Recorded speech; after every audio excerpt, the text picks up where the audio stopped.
Okay, Carl Brown, Deputy Commissioner for the Department of Juvenile Justice. Carl, thank you for being with us. Thank you. And you have someone with you as well. This is Diana Aspinwall, our Assistant Deputy Commissioner. Diana. And I will say, I noticed that Kathy did not try to correct you. She was trying to get up here as quickly as she could. But I did hear you, and I do want to be sensitive to the committee's time. It's fine. We were asked to come to briefly talk with you all about CHINS and children in need of services. So I wanted to give you a brief overview as to where we are with that, but also tell you a little bit about my division within the agency.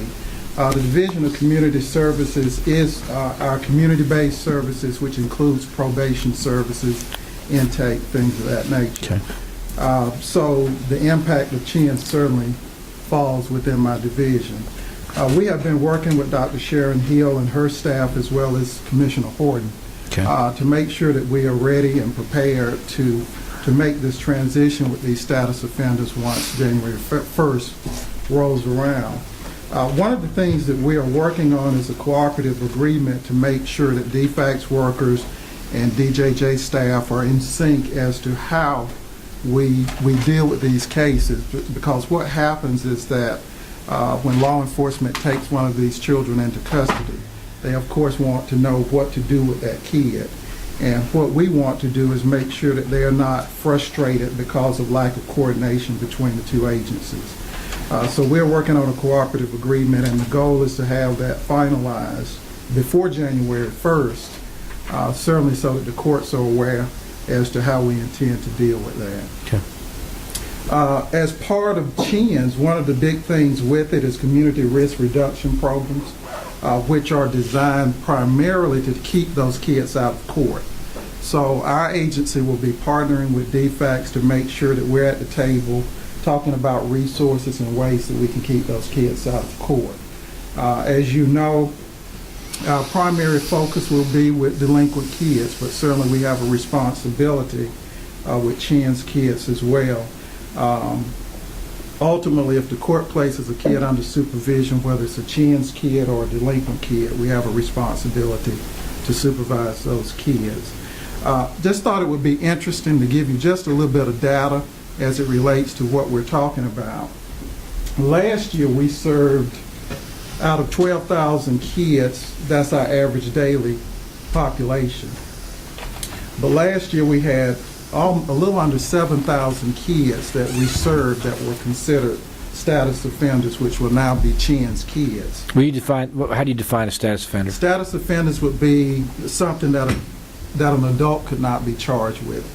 Unruly, okay, underage, curfew violation, underage consumption. So like being a legislator, huh? Okay. Runaway, truancy. I got you. Those are what we call status offenders now. Effective January 1st will be called CHINS. Of course, the goal, as you all know, is that with CHINS kids, we really don't want those kids in detention simply because they are mixing those kids with the higher-end kids. What we end up having is a bad influence. Educated kid, not in the school system, but in delinquency. So the goal. Can I interrupt here? Sure. The other day when I was at the Lawrenceville facility, there was a person in there who was 20 years old and 11 months. 20 years old and 11 months, would have turned 21 years old, and he was in there for probation violation.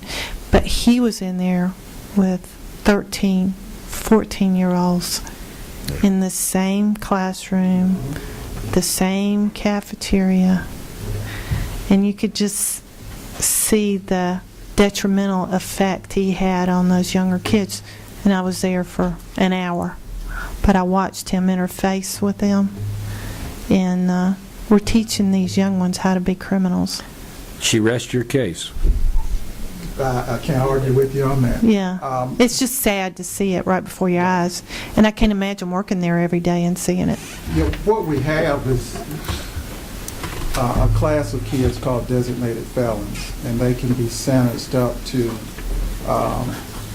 they can be with us until they turn 21 years Right. old. They did an adult crime, but they're being treated as a young kid.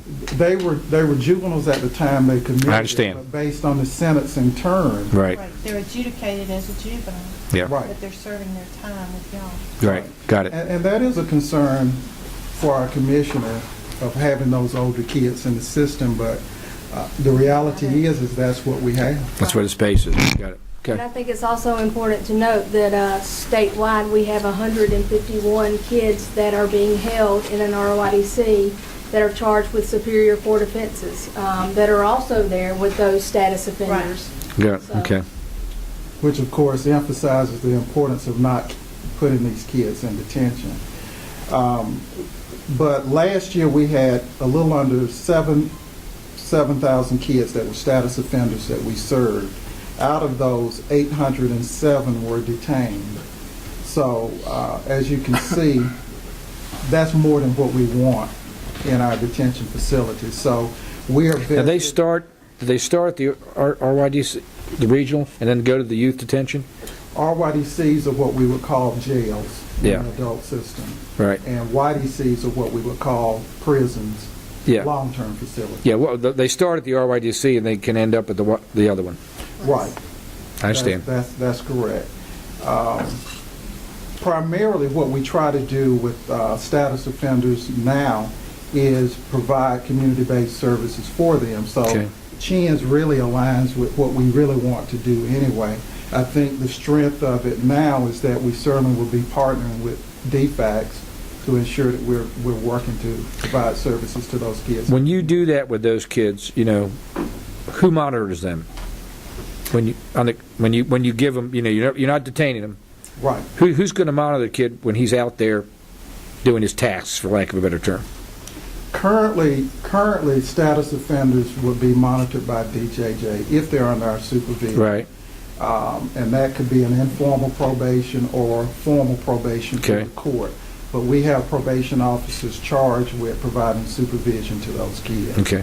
It could also be a situation where they come through intake, and the intake officer talks with the child and the family, and then makes a referral out to services with no further DJJ involvement as well. So then you're not involved at that point. Correct. Got it. Right. Okay. And I think the key thing is that the courts understand that with these kids, it's not so much the kid, but sometimes the dynamics with the family. And a lot of times what we deal with is family members just simply talking about deal with our kid, but the reality is that some of the product of what the Family. kid is doing is created by the family environment. So this gives us an opportunity to work closely with the families, thus DFACS Thus and DFACS. DJJ working together to provide services to those kids. Okay. That's pretty much it. Our goal is just to make sure that we have an agreement to guide our staff as to how to deal with these kids. Now that agreement will be in place, you said, by January 1st? Yes. Yes, we have the agreement in draft form now, Okay. just tweaking it to make sure that it's ready. We recently attended the Council of Juvenile Court Judges Conference and made them aware of that, which was a comfort to them to know that we were working together. Actually talking to each other, right? Actually talking to each other. And I do want to say in front of this committee that Dr. Hill has certainly been a pleasure to work with. She and her team have been great, Good. and we're certainly committed to Good. partnering with them through this process. Okay. Well, we thank you very much. Anybody have any questions? Could we get a copy when that is Sure. publicly Absolutely. published? Absolutely. Okay. Okay.